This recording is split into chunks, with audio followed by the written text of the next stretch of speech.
ত্রিপুরা সরকারের সমাজ কল্যাণ ও সমাজ শিক্ষা দপ্তরের উদ্যোগে মঙ্গলবার আগরতলার টাউন হলে পালিত হল বিশ্ব প্রবীণ দিবস।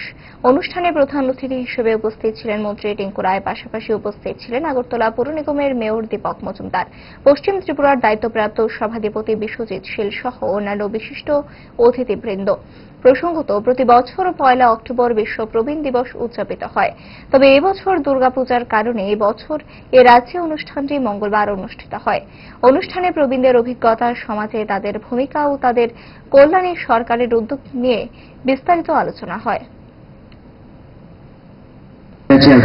আন্তর্জাতিক প্রবীণ দিবস সেটা আমরা দুর্গাপুজোর ছুটি থাকার কারণে মানাতে পারিনি। আজকে সেই অনুষ্ঠানটা আমরা করছি এবং আমরা চাই আমাদের রাজ্যের যারা অভিভাবকরা আছেন, যারা প্রবীণরা আছেন, তারা যেন সম্মান পান, সম্মানের সঙ্গে যেন বাঁচেন। ওনাদের যে জীবনের অভিজ্ঞতা সেটা যেন বর্তমান প্রজন্মের কাজে আসে, ওনারা যেন সহযোগিতা করেন। এই নিয়ে আজকের কার্যক্রম এবং ওনাদেরকে সম্মান জানানো, ওনাদের যে প্রতিভা, ওনাদের যে জীবনের অভিজ্ঞতা সেটাকে আমাদের বর্তমান প্রজন্মের কাছে তুলে ধরা, এগুলি নিয়েই প্রতি বছরই এই অনুষ্ঠানটা করা হয়। এবার আমরা দুর্গাপূজার সময় এই দিনটা থাকার কারণে আমরা করতে পারিনি, এখন সেই অনুষ্ঠানটা করছি।